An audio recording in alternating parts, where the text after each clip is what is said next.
Hello everyone, அனைவருக்கும் வணக்கம். நான் உங்க மிஸ்டர் கோகுல். இன்னைக்கு நம்ம ஆத்தர் பிரையன் ட்ரேசி அவர்கள் எழுதிய நேர நிர்வாகம் அப்படிங்கிற புத்தகத்தோட ஆடியோ புக் சீரீஸ்ல எபிசோட் 5 தான் பார்க்க போறோம். ஆல்ரெடி 4 எபிசோட்ஸ் நம்மளோட சேனல்ல அப்லோட் பண்ணியிருக்கோம். அதை பார்க்காதவங்க கீழே டிஸ்கிரிப்ஷன்ல லிங்க் இருக்கு, செக் பண்ணிக்கோங்க. இன்னைக்கு நம்ம பார்க்க போறது எபிசோட் 5, முன்னோக்கி திட்டமிடுங்கள். எந்த ஒரு துறையிலையும் இல்ல வேலையிலையும் நீங்க செய்யற ரொம்ப முக்கியமான, ரொம்ப மதிப்பு வாய்ந்த செயல் எதுன்னு உங்களுக்கு தெரியுமா? நீங்க செய்ய போற செயலை பத்தி சிந்திக்கிறது தான் அது. நீங்க செய்ய போற வேலையை பத்தியும் அதை எந்த விதத்துல நீங்க செய்ய போறீங்க அப்படிங்கறத பத்தியும் தெளிவா சிந்திக்கிறது வேற எதை காட்டிலும் உங்களுடைய வாழ்க்கை மேலையும் உங்களுடைய எதிர்காலத்து மேலையும் மிகப்பெரிய தாக்கத்தை ஏற்படுத்தும். உங்களுடைய வாழ்க்கையில நீங்க சிறப்பா செயல்படுறதுக்கு நிதானமான சிந்தனை அப்படிங்கிறது ரொம்பவே அவசியமான ஒண்ணு. உங்களோட இலக்குகளையும் திட்டங்களையும் முன்னேற்றத்தையும் பரிசீலிக்கிறதுக்கு தினமும் குறைஞ்சது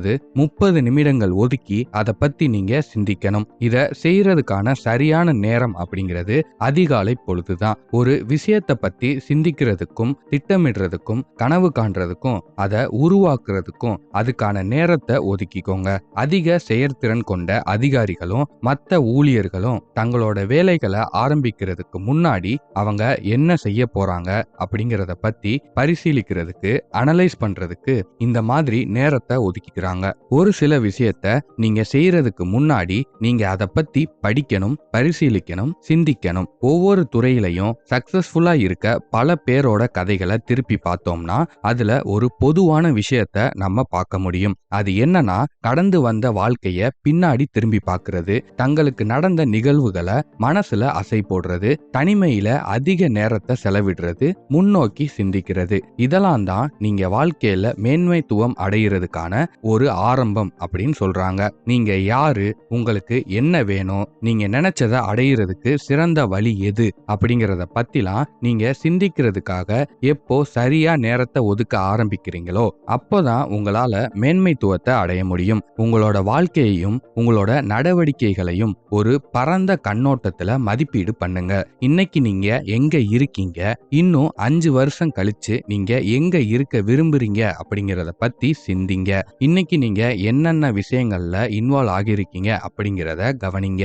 அதுல எந்த விஷயம்லாம் எதிர்காலத்துல உங்களோட வாழ்க்கையில மிகப்பெரிய தாக்கத்தை ஏற்படுத்தும்னு தீர்மானிங்க. இந்த மாதிரியான சிந்தனை நீங்க இப்போ கரண்ட்ல உங்களோட நேரத்தை சரியா மேனேஜ் பண்றதுக்கு ரொம்ப உதவியா இருக்கும். சில நேரங்கள்ல நீங்க தனிமையில சிந்திக்கும் போது உங்களுக்கு கிடைக்கிற ஒரு நல்ல யோசனை உங்களோட வாழ்க்கையில பல மாதங்கள் இல்ல பல வருடங்கள் கடின உழைப்பை உங்களுக்கு மிச்சப்படுத்தும். அடுத்ததா நீண்ட கால கண்ணோட்டம். ஹார்வர்ட் யூனிவர்சிட்டியை சேர்ந்த எட்வர்ட் பான்ஃபீல்ட் அப்படிங்கிறவரு இந்த உலகத்துல உள்ள உயர்ந்த சாதனையாளர்களோட மனப்போக்கையும் நடத்தையையும் பத்தி 50க்கும் மேற்பட்ட ஆராய்ச்சிகளை பண்றாரு. மற்ற சாதாரண மனிதர்கள் கிட்ட இல்லாத ஒரு தனித்தன்மைய இந்த மாபெரும் சாதனையாளர்கள் கிட்ட இருக்கிறதா அவரு கண்டுபிடிக்கிறாரு. அத அவரு நீண்ட கால கண்ணோட்டம் அப்படின்னு சொல்றாரு.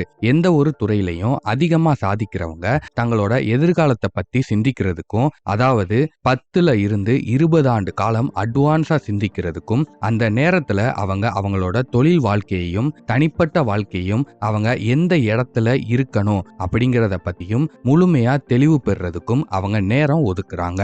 அவரு எல்லா சாதனையாளர்கள் கிட்டையும் உள்ள ஒரு பொதுவான விஷயமா இத பார்த்தாரு. அதுக்கப்புறம் அந்த சாதனையாளர்கள் நிகழ்காலத்துக்கு திரும்ப வந்து எதிர்காலத்துல அவங்க என்னவா இருக்க ஆசைப்பட்டாங்களோ அந்த இடத்தை அடையிறதுக்கு தேவையான, அதுக்கு இசைவா இருக்கும்படியான தங்களோட தற்போதைய நடவடிக்கைகளை அமைச்சுக்கிறாங்க.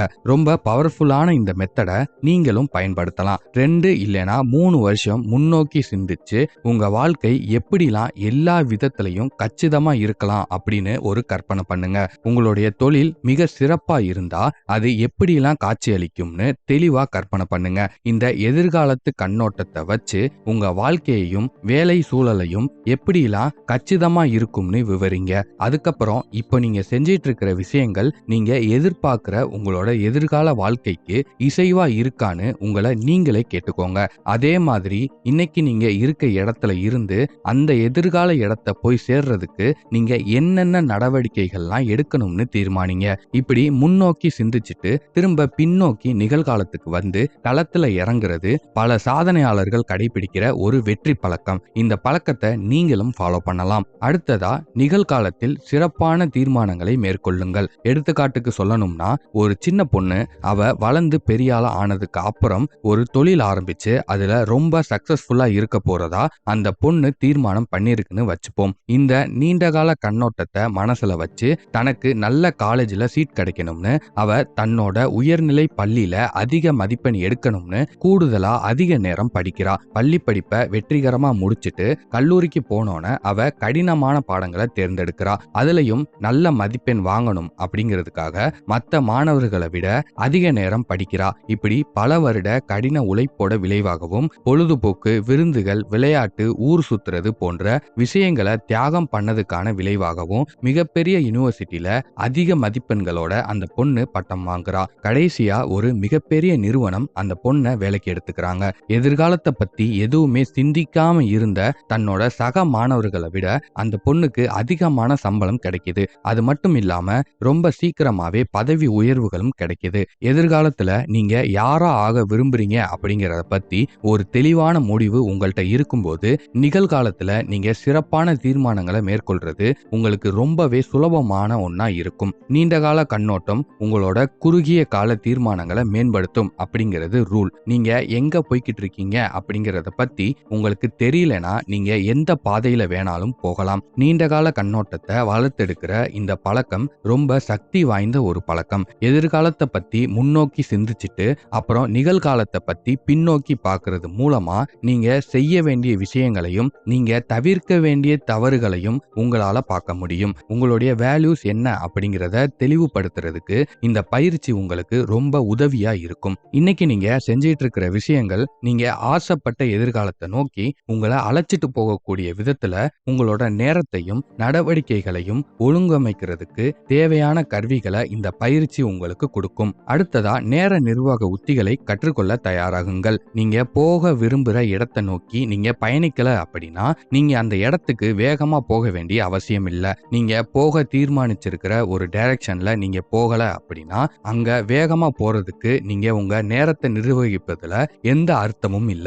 ஒரு தெளிவான எதிர்கால திட்டம் இல்லாம நீங்க வெறுமனே நேர நிர்வாக உத்திகளையும் யோசனைகளையும் மட்டும் நடைமுறையில செயல்படுத்துறது உங்களுக்கு பிடிக்காத ஒரு இடத்துக்கு உங்களை கூட்டிட்டு போயிடும். உங்களோட வாழ்க்கையை பத்தியும் வேலையை பத்தியும் ஒரு தெளிவான முன்னோக்கும் குறிக்கோளும் என்ன அப்படிங்கறத பத்தி ஒரு தெளிவு உங்களுக்கு கிடைச்சு நீங்க எதை சாதிக்க விரும்புறீங்க அப்படிங்கறத பத்தியும் அதை அடையிறதுக்கான சிறந்த வழி என்ன அப்படிங்கறத பத்தியும் நீங்க தெளிவா தெரிஞ்சிருந்தா மட்டும்தான் இந்த சக்தி வாய்ந்த நேர நிர்வாக உத்திகளை உங்களால பயன்படுத்த முடியும்.